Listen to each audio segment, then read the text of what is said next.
সুপ্রিয় শিক্ষার্থীরা, যে যেখান থেকে আমার অনলাইন ক্লাস উপভোগ করছো, তোমাদের সবাইকে আজকের অনলাইন ক্লাসে শুভেচ্ছা ও স্বাগতম জানিয়ে শুরু করছি। আমি মোহাম্মদ আবু কাউসার, প্রভাষক, তথ্য যোগাযোগ প্রযুক্তি, Lahore Fatehpur mister Zakir Ahmed college.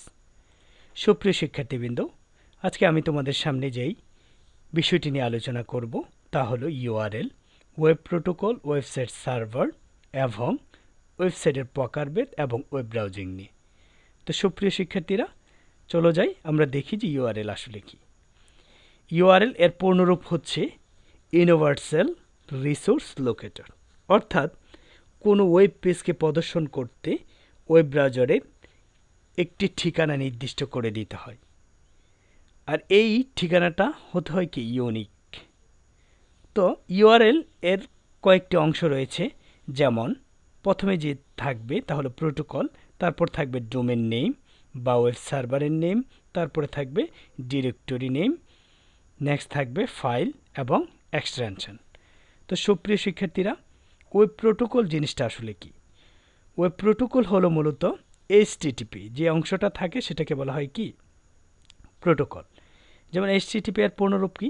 Hyper text transfer protocol, অর্থাৎ তথ্য বিনিময়ের যোগাযোগের নিয়ম যা ওয়েব ব্রাউজারকে ওয়েব সার্ভারের সাথে যোগাযোগ করার অনুমতি দেয়। আমি আবার বলছি প্রিয় শিক্ষার্থীবৃন্দ, ওয়েব প্রোটোকল হলো কি? তথ্য বিনিময়ের একটি যোগাযোগের নিয়ম যা ওয়েব ব্রাউজারকে ওয়েব সার্ভারের সাথে যোগাযোগ করার অনুমতি দেয় ওয়েব প্রোটোকল।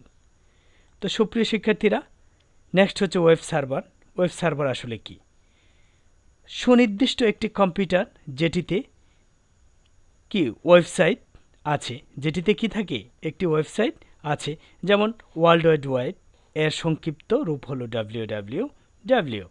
এখানে সিস্টেক ডিজিটাল হলো একটি প্রতিষ্ঠানের নাম এবং কম হলো কি টপ লেভেল ডোমেন নেম, যেটি দিয়ে বোঝা যায় কি এটি একটি বাণিজ্যিক প্রতিষ্ঠান। সুপ্রিয় শিক্ষার্থীরা, তাহলে ওয়েব সার্ভার জিনিসটা আসলে কি বলেছিলাম আমি?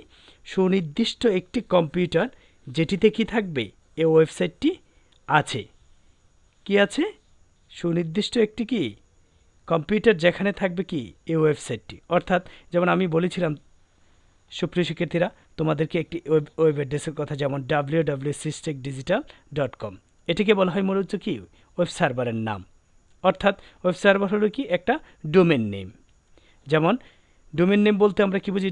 যেমন ওয়ার্ল্ড ওয়াইড ওয়েব, অর্থাৎ কি www এর সংক্ষিপ্ত রূপ হচ্ছে কি www, আর এর পূর্ণরূপ হচ্ছে ওয়ার্ল্ড ওয়াইড ওয়েব, এর সংক্ষিপ্ত কি রূপ হলো www। এখানে সিস্টেক ডিজিটাল হলো প্রতিষ্ঠানের নাম এবং .com হলো কি টপ লেভেল ডোমেন নেম, অর্থাৎ টপ লেভেল ডোমেন নেম দিয়ে বোঝা যায় এটি একটি বাণিজ্যিক প্রতিষ্ঠান। তো সুপ্রিয় শিক্ষার্থীরা, নেক্সট হচ্ছে কি থাকবে? সার্ভারের ডিরেক্টরি বা ফোল্ডার নেম, অর্থাৎ সার্ভারের মধ্যে ওয়েব পেজগুলো যে ডিরেক্টরিতে থাকবে, অর্থাৎ যেখানে থাকবে, হ্যাঁ, ওয়েব ব্রাউজার এই ডিরেক্টরি থেকে কাঙ্ক্ষিত কি ফাইল খুঁজে নিয়ে আসবে। নেক্সট হচ্ছে এই ফাইলটা আসলে কোন ধরনের, এটা কি ধরনের ফাইল, হ্যাঁ, সেটা হচ্ছে HTML ফাইল। হ্যাঁ, তো সুপ্রিয় শিক্ষার্থীরা, আমাদের কি একটি ইউআরএল মধ্যে কয়টি অংশ থাকবে? 4টি। যেমন আমি বলেছিলাম কি প্রোটোকল, ডোমেন নেম, তারপর কি ডিরেক্টরি নেম বা পাথ নেম, নেক্সট হচ্ছে ফাইল বা এক্সটেনশন। সুপ্রিয় শিক্ষার্থীরা, এখন আমি যে বিষয়টা তোমাদের সামনে আলোচনা করব তা হলো ওয়েবসাইটের প্রকারভেদ। ওয়েবসাইট এর প্রকারভেদ গঠন বৈচিত্র্যের উপর ভিত্তি করে ওয়েবসাইটকে মূলত দুভাগে ভাগ করা যায়। একটি হচ্ছে স্ট্যাটিক ওয়েবসাইট আর একটি হচ্ছে ডাইনামিক ওয়েবসাইট। সুপ্রিয় শিক্ষার্থীরা, স্ট্যাটিক ওয়েবসাইট বলতে আমরা কি বুঝি? যে সকল ওয়েব পেজে পূর্ব থেকেই তৈরিকৃত কিছু তথ্য প্রদর্শন করে থাকে সে সকল ওয়েব পেজকে মূলত বলা হয় স্ট্যাটিক ওয়েব পেজ। সাধারণত HTML ভাষা ব্যবহার করে যে ওয়েব পেজ তৈরি করা হয় বা ওয়েবসাইট তৈরি করা হয় তাকে বলবো কি স্ট্যাটিক ওয়েবসাইট, অর্থাৎ সাদামাটা একটি ওয়েবসাইটই হলো কি স্ট্যাটিক ওয়েবসাইট। তো সুপ্রিয় শিক্ষার্থীরা, নেক্সট আমরা দেখব ডাইনামিক ওয়েবসাইট। যে সকল ওয়েব পেজে আপডেট তথ্য প্রদর্শন করে, অর্থাৎ পরিবর্তিত তথ্য প্রদর্শন করে, হ্যাঁ, সে সকল ওয়েব পেজকে ডাইনামিক ওয়েব পেজ বলে। যেমন ক্রিকেট লাইভ স্কোর সাধারণত PHP, ASP, JSP ভাষা ব্যবহার করে এই ধরনের কি ওয়েব পেজ তৈরি করে ওয়েবসাইট তৈরি করা হয়। তাকেই বলবো আমরা কি ডাইনামিক ওয়েবসাইট। অর্থাৎ কি পরিবর্তনশীল একটি কি ওয়েবসাইটকে আমরা বলবো কি ডাইনামিক ওয়েবসাইট। অর্থাৎ যে কোনো মুহূর্তে দেখলেই মনে হবে যে কি যে কোনো একটি তথ্য কি আপডেট হচ্ছে, তাহলে ওই ধরনের ওয়েবসাইটগুলোকে আমরা বলবো ডাইনামিক। আর স্ট্যাটিক মানে কি সাদামাটা, অর্থাৎ কি সেটা তাৎক্ষণিকভাবে যে কোনো ধরনের কি তথ্য আপডেট করা সক্ষম নয়। এই ধরনের ওয়েবসাইটকে বলবো আমরা কি স্ট্যাটিক ওয়েবসাইট। সুপ্রিয় শিক্ষার্থীরা, অবস্থানের উপর ভিত্তি করে আমরা আবার ওয়েব পেজকে মূলত দুভাগে ভাগ করতে পারি, যেমন লোকাল ওয়েব পেজ, তারপর হচ্ছে remote web page. Local web page বলতে আমরা কি বুঝি? লোকাল ওয়েব পেজ বলতে আমরা বুঝি যে সকল ওয়েব পেজ সাধারণত নিজস্ব কম্পিউটার বা সার্ভারে সংরক্ষণ করা হয় এবং সোর্স ড্রাইভ ও ডিরেক্টরি থেকে সহজে ব্যবহার করা যায়, সেগুলোকে বলবো আমরা লোকাল ওয়েব পেজ। এ ধরনের ওয়েব পেজ ব্যবহারের জন্য ইন্টারনেটের সংযোগ প্রয়োজন হয় না। সুপ্রিয় শিক্ষার্থীরা, আমি আবার যদি তোমাদেরকে বিষয়টা বোঝানোর চেষ্টা করি, লোকাল ওয়েব পেজ হলো কি এমন একটি ওয়েব পেজ যেখানে কি তুমি তোমার কম্পিউটারে বসে যে কোনো ধরনের একটি ওয়েবসাইট যদি তুমি ডিজাইন করার পর তুমি যদি নিজে নিজে দেখতে চাও, তাহলে ওই ওয়েবসাইটকে বা ওই ওয়েব পেজকে আমরা বলবো কি লোকাল ওয়েব পেজ। অর্থাৎ এই ধরনের ওয়েব পেজ দেখার জন্য কখনো ইন্টারনেট কানেকশনের প্রয়োজন হয় না।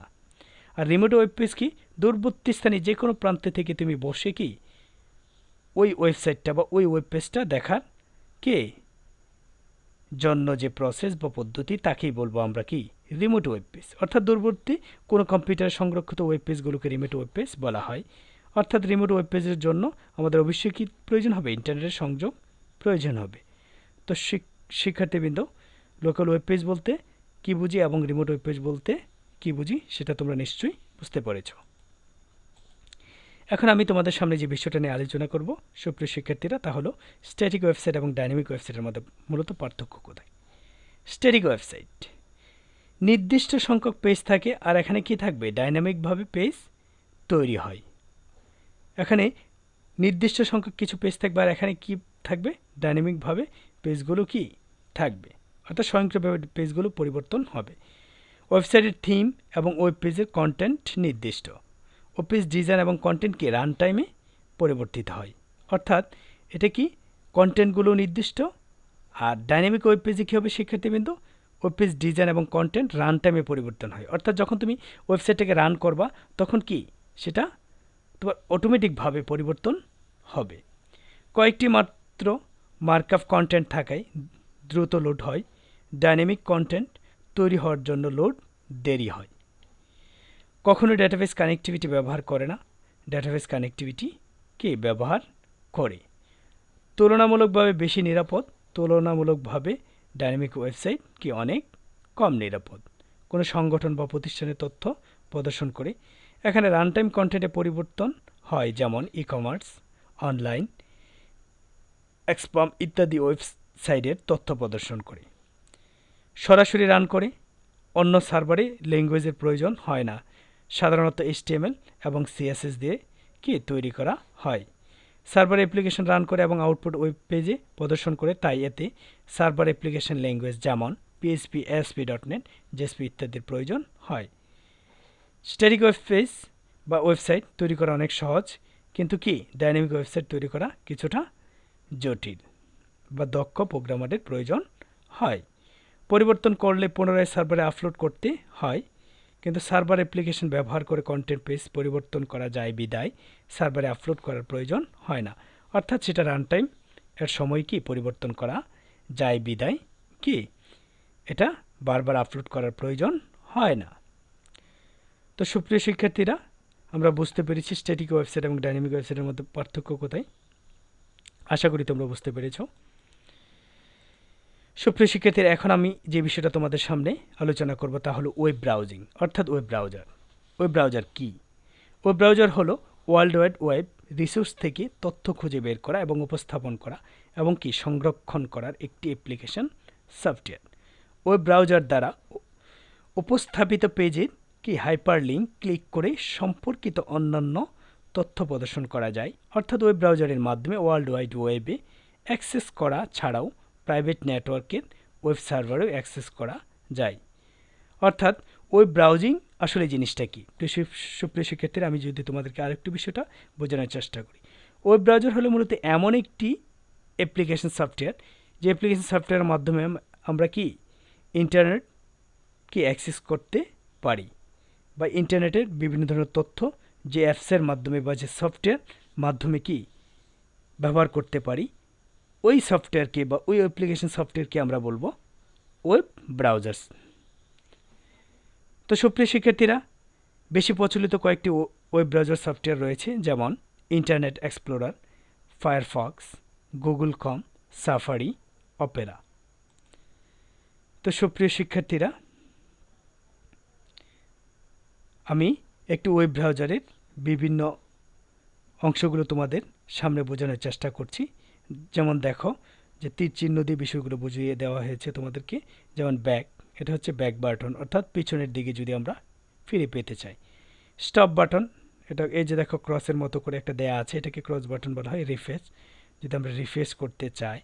হ্যাঁ, তারপরে রয়েছে কি বুকমার্ক বাটন। তারপর অ্যাড্রেস বার, অর্থাৎ তোমরা তোমাদের যে ওয়েব অ্যাড্রেসটি যেখানে দেবে সেটাকে অ্যাড্রেস বার বলা হয়। তারপর হচ্ছে কি ফরওয়ার্ড, অর্থাৎ কি আমরা একটি হচ্ছে পিছনে যাবে, আরেকটি কি সামনে যাবে। হ্যাঁ, সেটা ফরওয়ার্ড। আর হোম মানে হচ্ছে যেখানে, অর্থাৎ মূল যে পেজটি আমাদের সামনে প্রদর্শিত হবে সেই পেজটিকে বলা হয় হোম বাটন। তো সুপ্রিয় শিক্ষার্থীরা, তোমরা ওয়েব ব্রাউজারের বিভিন্ন কি অংশগুলো দেখতে পেরেছো। সুপ্রিয় শিক্ষার্থীরা, তোমরা তোমাদের বাসায় যে কাজটি করবে তা হলো ওয়েব পেজ বলতে কি বোঝায়, ওয়েবসাইট কি, ওয়েবসাইট দ্বারা কি করা যায়। তারপর তোমরা দেখবে ডোমেন এবং আইপি অ্যাড্রেস এবং ওয়ার্ল্ড ওয়াইড ওয়েব কি, ওয়েবসাইট কাঠামো কি, এ সম্পর্কে তোমরা সুন্দরভাবে খাতায় লিখে সেগুলো সঠিকভাবে মনে রাখার চেষ্টা করবে। পরবর্তীতে প্রিয় শিক্ষার্থীরা, তোমরা যে বিষয়টা দেখবে সেটা হচ্ছে ওয়েব ব্রাউজিং কি এবং কয়েকটি ওয়েব ব্রাউজিং সফটওয়্যারের নাম। সুপ্রিয় শিক্ষার্থীরা, আমি আমার আজকের অনলাইন ক্লাসে প্রায় শেষাংশে চলে এসেছি।